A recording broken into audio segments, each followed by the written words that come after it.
എല്ലാ കൂട്ടുകാർക്കും പുതിയൊരു വീഡിയോയിലേക്ക് വീണ്ടും സ്വാഗതം.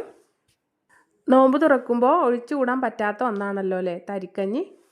തരിക്കഞ്ഞിയൊക്കെ എല്ലാവരും ഉണ്ടാക്കുന്നത് തന്നെ ആയിരിക്കും.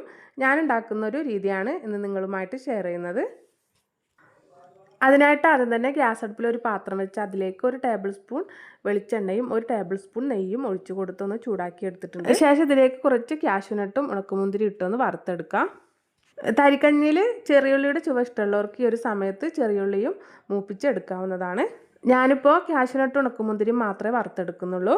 ഇത് രണ്ടും മൂത്ത് വരുമ്പോൾ നമുക്ക് മറ്റൊരു പാത്രത്തിലേക്ക് കോരി മാറ്റാം.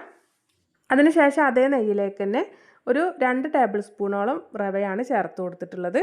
റവ ഒരുപാടായി പോണ്ട, 2 ടേബിൾ സ്പൂൺ റവ കൊണ്ട് നമുക്കൊരു 5 ഗ്ലാസ് തരിക്കഞ്ഞി ഉണ്ടാക്കിയെടുക്കാൻ പറ്റും.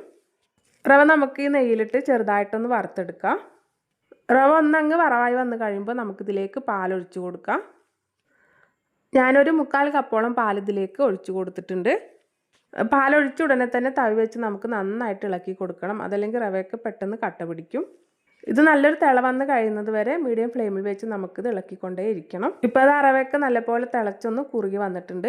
ഇനി നമുക്കിതിലേക്ക് ഒരു നുള്ളു ഉപ്പിട്ട് കൊടുക്കാം. ആദ്യം നമുക്ക് പഞ്ചസാരയാണ് ചേർത്ത് കൊടുക്കേണ്ടിയിരുന്നത്. ഞാനൊരു സമയത്ത് പഞ്ചസാര ചേർത്ത് കൊടുക്കാൻ വിട്ടുപോയിരുന്നു, പിന്നെ ലാസ്റ്റാണ് ചേർത്ത് കൊടുത്തത്. പഞ്ചസാരയും ഉപ്പും ചേർത്ത് നല്ലപോലെ ഒന്ന് മിക്സ് ചെയ്തെടുത്തതിന് ശേഷം നമുക്കിതിലേക്ക് നല്ല കട്ടിയുള്ള തേങ്ങാപ്പാൽ ഒരു 1/2 കപ്പോളം ഒഴിച്ചു കൊടുക്കാം. തേങ്ങാപ്പാൽ ചേർത്ത് കൊടുത്തതിന് ശേഷം നമുക്ക് നന്നായിട്ടൊന്ന് മിക്സ് ചെയ്തെടുക്കാം. അതിനുശേഷം അവിടെ ഇവിടെ ആയിട്ട് ഓരോ തിളക്ക് വന്ന് കഴിയുമ്പോൾ നമുക്ക് ഫ്ലെയിം ഓഫ് ചെയ്യാം.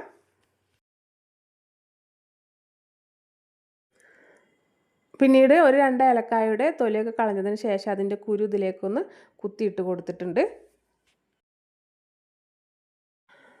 ഒന്ന് മിക്സ് ചെയ്തെടുത്തതിന് ശേഷം നമ്മൾ ഫ്രൈ ചെയ്ത് മാറ്റി വെച്ചിരുന്ന കാഷ്യൂനട്ട് ഉണക്കമുന്തിരിയൊക്കെ ഇതിലേക്ക് ഇട്ട് കൊടുത്ത് നന്നായിട്ടൊന്ന് മിക്സ് ചെയ്തെടുക്കുക. ഇത്രയും ഒരു ലൂസിലാണ് കേട്ടോ തരിക്കഞ്ഞി വേണ്ടത്. പിന്നെ ഇതൊന്ന് ചൂടാറി കഴിയുമ്പോൾ ചെറുതായിട്ടൊന്നും കൂടെ ഒന്ന് നമുക്ക് കുറുകി കിട്ടും.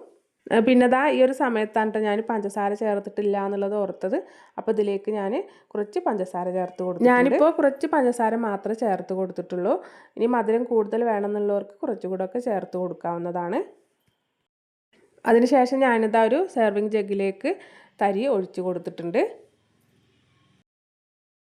അപ്പോൾ ഇത്രയേ ഉള്ളൂ കേട്ടോ, നമ്മുടെ വളരെ ടേസ്റ്റി ആയിട്ടുള്ള തരിക്കഞ്ഞി ഇവിടെ റെഡി ആയിട്ടുണ്ട്. ഈ ഒരു രീതിയിൽ തരിക്കഞ്ഞി തയ്യാറാക്കി നോക്കിയിട്ടില്ലാത്ത കൂട്ടുകാരൊന്ന് തയ്യാറാക്കി നോക്കണേ, അടിപൊളി ടേസ്റ്റാണ്.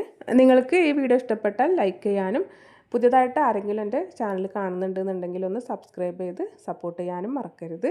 അടുത്ത നല്ലൊരു റെസിപ്പിയുമായിട്ട് നമുക്ക് വീണ്ടും കാണാം.